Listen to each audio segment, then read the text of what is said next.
नमस्कार बच्चों, आज हम सब कक्षा 6 के हिंदी भाषा सेतु के चैप्टर 18 यानी पाठ 18 बूढ़ा कुत्ता इस पाठ का अभ्यास कार्य करेंगे।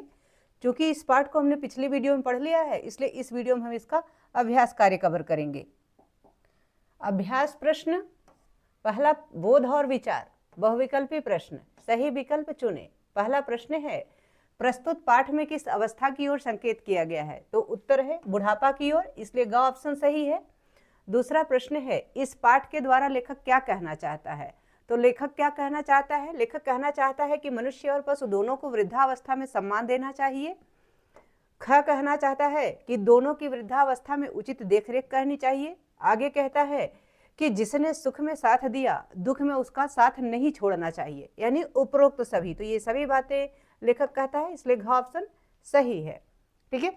तीसरा प्रश्न है, वह कुत्ता लेखक के यहाँ किस अवस्था में आया था? तो लेखक के यहाँ बच्चे की अवस्था में आया था, शैशव अवस्था में आया था, इसलिए घ ऑप्शन सही है। आगे है चौथा प्रश्न, जब कुत्ता लेखक के घर आया तो किस हालत में था? तो उत्तर है वह घायल था और थका हुआ था। दोनों बातें सही हैं, इसलिए क और ख दोनों ऑप्शन सही है, घ ऑप्शन सही है। ठीक है। पांचवा प्रश्न है, लेखक के घर में कब चोरी हो गई थी? तो जब लेखक के घर शादी थी, जब उसके घर शादी थी तब चोरी हो गई थी, इसलिए ग ऑप्शन सही है। ठीक है। आगे लघुत्तरीय प्रश्न है, तो अब हम लघुत्तरीय प्रश्नों को हल करेंगे। लघुत्तरीय प्रश्न का पहला प्रश्न है, बुढ़ापे में कुत्ते की दशा कैसी हो गई थी? तो उत्तर इस प्रकार से है कि कुत्ते के शरीर में खौरा लग गया, उसने स्वयं पंजों से खरौंद खरौंद कर शरीर पर घाव कर लिए थे। दूसरा प्रश्न है, बूढ़े कुत्ते के साथ घर के लोग कैसा व्यवहार करते हैं? तो उत्तर है बूढ़े कुत्ते को घर के लोग दुत्कारते फटकारते हैं, यानी सभी घर से उसको बाहर करते हैं, सभी उसको डांटते फटकारते रहते हैं। तीसरा प्रश्न है, कुत्ते ने लेखक के यहाँ आकर आत्मीयता कैसे पैदा कर ली थी? तो उत्तर इस प्रकार से है कि कुत्ता घायल अवस्था में लेखक के पास आया था, परंतु कुछ ही दिनों में उसने अपनी वफादारी से लेखक का प्यार और स्नेह पा लिया था, यानी घर लेखक का प्लस लेखक के घर वालों का स्नेह और प्यार उसने अपनी वफादारी से, अपनी कर्तव्य परायणता से प्राप्त कर लिया था। ठीक है। आगे देखते हैं।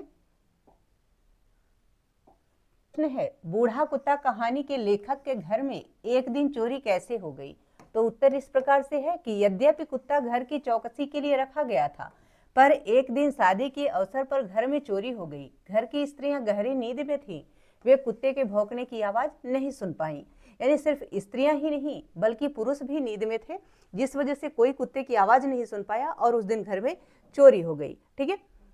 आगे है पांचवा प्रश्न, बूढ़ा कुत्ता कहानी में थोड़े ही दिनों में कुत्ता क्या बात जान गया था? तो उत्तर इस प्रकार से है कि कुत्ता थोड़े ही दिनों में यह बात जान गया कि घर में लेखक की पत्नी रानी का हुक्म चलता है, यानी लेखक घर के मालिक भले से हैं पर हुक्म उनकी पत्नी रानी का चलता है। यह बात कुत्ता थोड़े ही दिनों में बड़े अच्छे से जान गया था। आगे दीर्घोत्तरीय प्रश्न है, तो अब हम दीर्घोत्तरीय प्रश्नों को हल करेंगे। पहला प्रश्न है,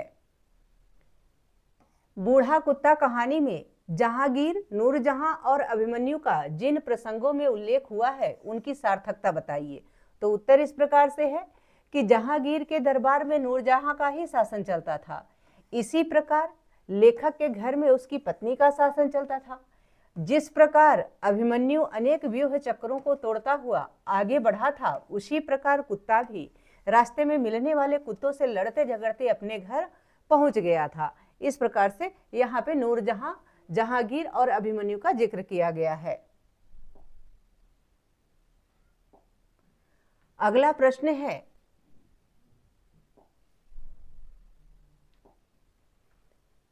बूढ़ा कुत्ता कहानी के लेखक के मित्रों ने उसे कुत्ते के बारे में क्या क्या सलाह दी?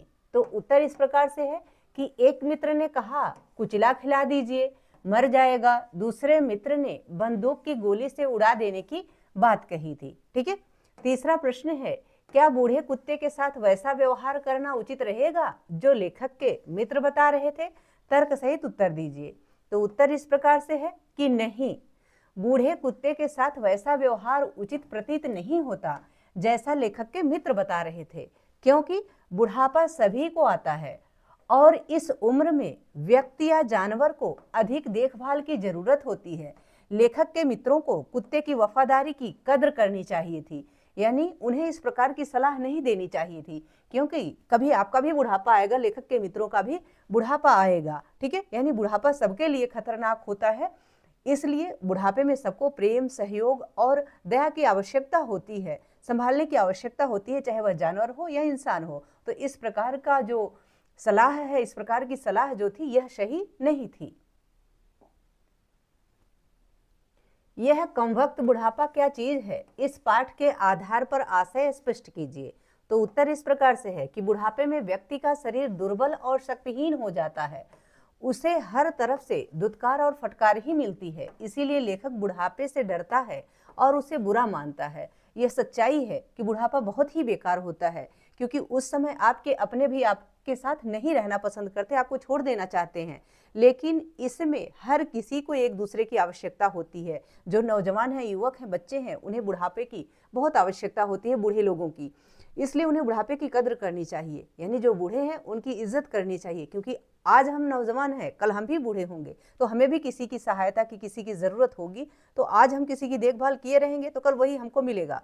इसलिए सबको इस बात का ध्यान रखना चाहिए कि जो बूढ़े हैं उनका हम सम्मान करें, उनकी इज्जत करें, उनकी देखभाल करें। बूढ़ा कुत्ता पाठ से कुत्ते के संबंध में क्या क्या बातें ज्ञात होती हैं, यानी कुत्ते के बारे में हमें कौन कौन सी बातें पता चलती हैं। तो उत्तर इस प्रकार से है कि कुत्ता हमेशा अपने मालिक के प्रति वफादार होता है, वह बूढ़ा होकर भी मालिक की बातें उसी प्रकार मानता है जिस प्रकार वह जवानी में मानता था। इस कहानी में कुत्ते की स्वामी भक्ति, कर्तव्य परायणता, सहनशीलता और अदम्य साहस स्पष्ट रूप से झलकता है, दिखाई देता है। ठीक है, आगे चलते हैं। आगे भाषा बोधन है। तो भाषा बोधन का पहला प्रश्न है, निम्नलिखित शब्दों का शुद्ध उच्चारण कीजिए, जैसे दुत्कार, झड़ुआए, खौरा, उबकाई, धूल धूसरित, प्रगल्भ, बिदागिरी, यहाँ बिदागिरी लिखा गया है जबकि शब्द क्या है, विरादरी, कर्तव्य पारायण। ठीक है। दूसरा प्रश्न है, बूढ़ा कुत्ता में कुत्ता के लिए बूढ़ा विशेषण प्रयुक्त हुआ है, कुत्ता विशेष्य है। ठीक है। तो नीचे लिखे वाक्यों में से विशेषण विशेष से छांटिए, यानी नीचे जो वाक्य लिखे गए हैं इनमें से आपसे कहा गया है कि आप भी विशेषण और विशेष से छाड़िए। जैसे कर्तव्य पारायण जीव, तो इसमें जीव जो है यह विशेष्य है और कर्तव्य पारायण यह क्या है, विशेषण है। ठीक है। बुढ़ापा यह विशेष्य है और कमबख्त विशेषण है। प्रगल्भ विशेषण है, युवक विशेष्य है। सजल विशेषण है, नेत्र विशेष्य है। अशह विशेषण है, चोट विशेष्य है। बंदूकधारी विशेषण है, मित्र विशेष्य है। मोटा ताजा यह विशेषण है, पिल्ला विशेष्य है। चमकती विशेषण है, आंखें विशेष्य है। ताजा विशेषण है, खून विशेष्य है। संकोचशील विशेषण है, किशोर विशेष्य है। यानी जो पहला शब्द है वह विशेषण है, इसका ध्यान रखिए कि एक शब्द में जो पहला है वह क्या है, वह विशेषण है। ठीक है। और जो दूसरा शब्द है यह क्या है, यह विशेष्य है। ठीक है, यह विशेष्य है। तो आप इसका ध्यान रखें, जो पहला शब्द है वह विशेषण है, दूसरा विशेष्य है एक शब्द में। जैसे सजल नेत्र है, तो ये सजल आधा कर लीजिए, ये हो गया आपका विशेषण और इधर नेत्र हो गया विशेष्य। ठीक है, इसी प्रकार से पूरा है। तीसरा प्रश्न है, भाववाचक संज्ञा बनाइए। तो आपको भाववाचक संज्ञा बनाने के लिए कहा गया है बूढ़ा का बुढ़ापा, जैसे आपको यहाँ दिया गया है। तो जवान का भाववाचक संज्ञा होगा जवानी, फटकारना का फटकार और बच्चा का बचपन। इस प्रकार से चौथा प्रश्न है, इस पाठ में अनेक देशज शब्दों का प्रयोग हुआ है, जैसे झड़ुआए, खनौद कर, खौरा लगना, उबकाई आदि। इन शब्दों पर प्रांतीय यानी स्थानीय का प्रभाव है। तो ऐसे 4 अन्य शब्द पाठ से चुनकर लिखिए। तो 4 और शब्द आपको पाठ से चुन करके लिखना है। उत्तर इस प्रकार से है, जैसे गांठ, कुचला, कतरिया, टुकुर टुकुर, ये सब स्थानीय प्रांतीय भाषा है, प्रांतीय भाषा के शब्द हैं। पांचवा प्रश्न है, निम्नलिखित वाक्य पढ़िए और उदाहरण के अनुसार वाक्य परिवर्तन कीजिए। यानी जैसा वाक्य आपको दिया गया है, परिवर्तित किया गया है जिस प्रकार से इस वाक्य को, उसी प्रकार से आपको भी परिवर्तित करना है। जैसे उदाहरण यहाँ दिया गया है कि शाम को नींद टूटी, मैं गांव की ओर निकला। तो परिवर्तित करके वाक्य बनाया गया है कि शाम को नींद टूटने पर मैं गांव की ओर निकल गया। तो इसी प्रकार से आपको भी वाक्य बनाना है। उत्तर इस प्रकार से है, जैसे क है कुत्ते ने चौकीदारी की फिर भी चोरी हो गई, तो उत्तर इस प्रकार से है कि कुत्ते के चौकीदारी करने पर भी चोरी हो गई। ख है कुत्ता रानी के साथ गया, उसके पलंग के नीचे सोता था, तो उत्तर इस प्रकार से होगा कि कुत्ता रानी के साथ जाने पर उसके पलंग के नीचे सो गया।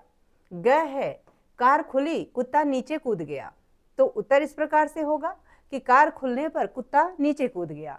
आगे है छठा प्रश्न, नीचे लिखे मुहावरों के अर्थ लिखकर वाक्यों में प्रयोग कीजिए। यानी जो मुहावरा यहाँ लिखा गया है, आपको बताया गया है, इसको लिख करके, इसके अर्थ को लिख करके वाक्य में प्रयोग करना है।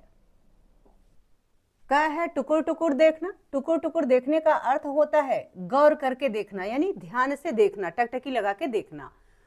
उत्तर है वाक्य प्रयोग है कि तुम मुझे ऐसे टुकुर टुकुर क्यों देख रहे हो, यानी तुम मुझे ऐसे टुकुर टुकुर क्यों निहार रहे हो, ऐसे ध्यान लगा करके गौर करके क्यों देख रहे हो। ठीक है। दूसरा ख है दुत्कार देना। दुत्कार देने का अर्थ होता है अपमान करना, यानी किसी को तिरस्कृत करना, अपमानित करना, अपमान पूर्वक डांटना। ठीक है। वाक्य प्रयोग इस प्रकार से होगा कि रमेश ने भिखारी को दुत्कार दिया, यानी अपमानित किया, अपमान करके उसको फटकार करके भगा दिया। ठीक है। ग है घोड़े बेचकर सोना। घोड़े बेचकर सोने का अर्थ होता है गहरी नींद में सोना या निश्चिंत होकर सोना। जैसे वाक्य प्रयोग है कि तुम्हारी कल परीक्षा है और तुम घोड़े बेचकर सो रहे हो, यानी कल तुम्हारी परीक्षा और आज तुम इस प्रकार से निश्चिंत होकर के सो रहे हो, यह सही बात नहीं है। ठीक है। आगे देखते हैं। आगे ज्ञान विस्तार है जो कि विद्यार्थी को स्वयं करना होता है, तो इसको आप स्वयं कीजिए। यहाँ लेखक का परिचय दिया गया है, तो लेखक का परिचय अवश्य जानिए, लेखक के बारे में जानना चाहिए। ठीक है, इसलिए आप यहाँ से लेखक का परिचय जरूर जानिए। आशा है कि यह पाठ तथा इसका अभ्यास कार्य आप सबको बहुत अच्छे से समझ में आ गया होगा। यदि पाठ से संबंधित या वीडियो से संबंधित कोई सुझाव हो या आपकी कोई क्वेरी हो, प्लीज़ कमेंट बॉक्स में अवश्य लिखिएगा। वीडियो पसंद आए तो इसको लाइक करें, शेयर करें, चैनल पर नए हैं तो प्लीज़ इसे सब्सक्राइब अवश्य करें। बहुत बहुत धन्यवाद।